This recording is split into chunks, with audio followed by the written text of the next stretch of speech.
guys, magandang hapon na maulan na Sabado. Bad weather at may bagyong parating. Ang daan yata sa norte. Maulan na. Traffic pa rito sa SLEX. Kanina pa to eh. Nadaanan ko to kanina nung nagpa-diesel ako ng sasakyan. Kanina pa matraffic. Tetestingin ko na tong bagong dating na mic dito sa GoPro. Sana wala nang crackling. Kung napapansin nyo yung mga past video ko na upload, papansin nyo maingay, nagka-crackling ganon. Ngayon itong ipinalit kong mic, wala na siyang adapter, rekta na. In-order ko sa Lazada. Sana wala na. Kaso hindi ko matitesting dito ngayon pag ito ka bagal ang takbo. Lumalabas yung pag high speed. Sana sa bandang unahan medyo maluwag. Aalala lang tayo kapag i-high speed ko dahil madulas ang kalsada. Masakit sumemplang or mag-slide sa motor. Bukod sa masakit, magastos pa pag may nasirang accessories dito sa parts ni Tanggol. Papagas pa pala ako rito sa Shell. At 2 bar na lang tong gasolina ni Tanggol. Kaya na pang umaga tong weather na to. Masabaw ang tawag nila kapag nag-uulan sa Lukban, Quezon. Bala ko rin pumunta sa Moto Market EDSA, Quezon Avenue. May bibili na akong mga gamit ko, long gloves tsaka boots. May nagyaya sa Clark International Speedway or CIS, lalaro sa track. Testingin ko to si Tanggol. Kailangan ko rin i-improve yung driving skill ko sa motor, lalo na dito sa big bike. Ito na rin yung gagamitin ko. Total, ito naman lagi kong gamit para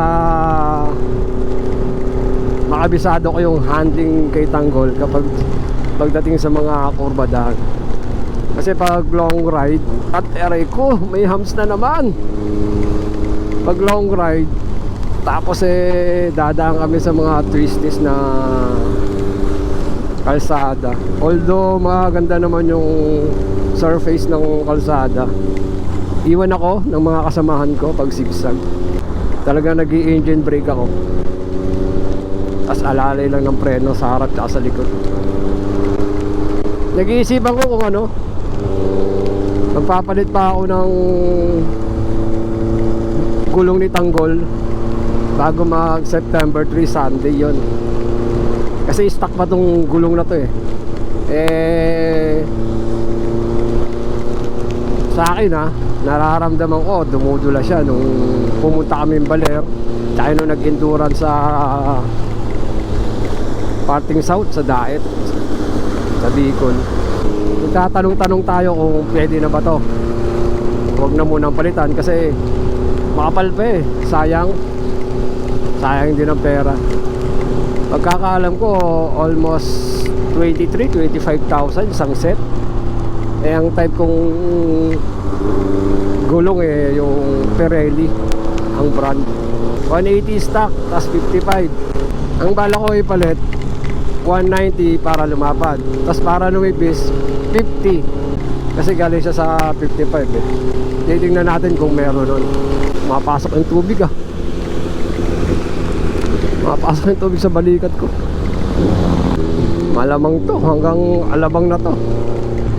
Buset, hindi na nagsawa tong traffic dito. Dami kasing ginagawa rito sa SLEX. Nagpapalapad sila ng kalsada, nagdadagdag ng isang lane. Nakakapote nga pala tayo ngayon buti nadala ko tong kapote. Okay naman siya pag itong ambon-ambon lang, hindi pinapasok. Pero pag talagang dire-diretso ang buhos ng ulan at malakas, nababasa rin yung loob ng jersey ko. Tapos may ano pa ako, riding jacket, nababasa rin siya. pag talagang yung matinding ulan. Pero pag mga ganitong ulan lang, mga typical na ambon lang, kaya naman, hindi nababasa sa loob. Benkia nga pala tong brand ng jacket ko. Ay, yung mga supporters natin dyan, mga nakasupport kay Milo Moto, meron tayong pag-giveaway. Nagpagawa na tayo ng Milo Moto jersey. Nakita nyo naman sa mga post ko, di ba? Pamimigay natin yon. Tapos may iba pa tayong pamimigay. Baka yung isang shock absorber ng Race Power, makabili tayo. Tapos bahala na, basta regarding sa motor ang pamimigay natin. Tapos papahabol ko nga pala yung tube mask na ipamimigay rin natin. Bala ko rin magpagawa, papahabol natin kung aabot ng ano yun, Tuesday. Kasi Tuesday daw matatapos yung jersey. Ito hassle kapag nag-uulan, ang daming tatanggalin. Itong ano natin, tank bag, at nag-uulan din, may kapote rin siya. Ayan, di ba? Hindi mababasa to rekta. Kasi pag nabasa to, mababasa din yung loob. Kaya kailangan ng kapote. Buti nga nakita ko yung, kala ko nawawala. Nasa jacket ko pala. Kaya ito lang pagtanggal niya, no. Ito may hilahin dito. Tapos iangat mo lang. Yan, no. Simple lang, di ba? Busy sila, ang dami nagpapakarga. 95 full tank. Ayan si Pops, oh. Siya yung magkakarga sa atin. Shoutout kay Sir Danilo. Sir po. Okay. So binayaran natin 814 sa 10 liters. Bigyan natin ng sticker si Danilo. Shoutout Danilo. Sticker ba tayo? Meron. Takpan na natin. Ayan, oh. Ganyan lang. Itong tank bag na to, pag ipapatong mo siya, ibabalik mo. Patong lang, tapos ititwist mo lang. Lock na siya, hindi na matatanggal. Malaking tulong yan. Pag nandyan yung wallet, RFID, dyan na lang kukunin, hindi na yung bubunot-bunot sa bulsa. Tapos, oh. Sir, sabihin niyo po, sir. Ayun, thank you, sir. Halo ka, tapos may i-schedule akong giveaway. Yung pinatahi kong jersey. Sige, sir. Baka sakali ikaw manalo, di ba? Dito lang ako sa gas. Sir, salamat, sir. Okay, si Sir daw, hingi din daw isa. Oo, naka-on. Nangihingi kami lagi ng mga ganyan. Sa mga nagbablog. Opo. Ito bago pa lang yan, 4 months pa lang. Isa pa raw, humihilit pa si Sir. Thank you. Salamat, sir. Ingat, sir. Follow mo, boss, kasi magpapaano ako. Papag-giveaway ako. Okay, sir. Baka itong September, mga katapusan ng September. Ay, lumo to. Bandi muna natin kasi mayroon sa likod. Bigyan natin sila, baka sila pa manalo, hindi natin alam. Basta abang-abang lang kayo. Dadagdagan natin yung jersey na ipamimigay. Iba-ibang pag-giveaway natin sa page natin. Maski wala pang 5,000, pag-giveaway na natin yun. Pero mas maganda kung nag 5,000 na tayo. Kasi ngayon nasa 3,228.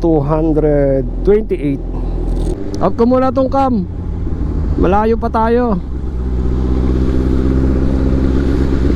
Para makapag-focus sa pagdadrive. Singit-singit tayo rito ngayon. Haba yan. Peace out. Yon. Ang haba nung traffic dito. Lumuwag na. Dito na lang sa may Alabang. Dito na ako akit sa Skyway. Ang hirap ng umuulan. Ang labo ng visor. Traffic din dito. Tulad yan, huwag kang sisingit na pantay yung ano nila, side mirror. Baka tumama ka sa side mirror nila Kailangan hindi pantay yung magkabilang sasakyan ng side mirror. para maipasok mo yung motor mo. Tansyado mo naman yun kung kakasya o hindi eh. Tulad yan, hindi pantay pero masikip.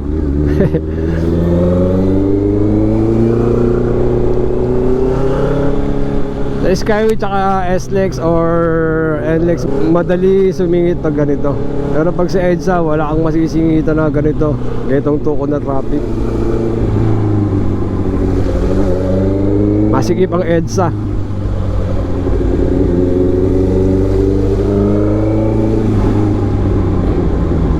Tulad yan, oh, magkapantay, tas masikip. Pag mong ipipilit, yan, oh. Ang aantabayanan mo lang dito yung mga biglang magsaswerving, maglilipat ng linya nila. Itong nasa kaliwa pwedeng kumanan, itong nasa kanan pwedeng kumaliwa. Yun yung aantabayanan mo dyan, para makapag-react ka agad. May apply mo yung preno mo, tapos tiga ng clutch para hindi mamatay yung makina. At the same time, hindi kayo magkakasabitan. Yun! Quezon Avenue na tayo. Lapit na tayo sa Centris Moto Market, Centris. Dito hindi umuulan pero makulimlim. Ay, buti pa rito sa Quezon City, hindi umuulan pero nagbabadya na yan.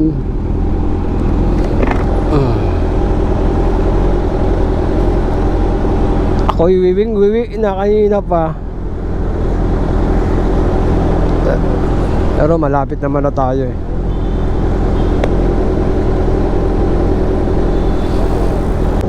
Kakanan tayo rito ngayon.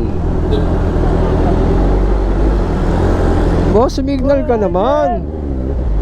Para yung mga nasa gilid, alam nila papasok ka.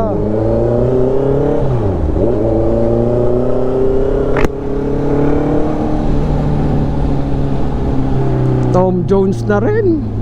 Konti lang kinain ko kanina doon sa bahay ng boss ko. Tom Jones na, makapagmerienda mamaya. Yan. Pasok tayo dito. Nandito yung parking ng Moto Market eh. Pwede ka mag-park doon sa mismong harapan ng store nila. Dito. Dito, akit natin dito. Yan, pwede dyan. Ito, pwede dyan. Pero pwede rin naman dun sa harap. Kasi marami tayong gamit. Doon natin paparada sa harap nila. Okay na. Ito na tayo. May event dito.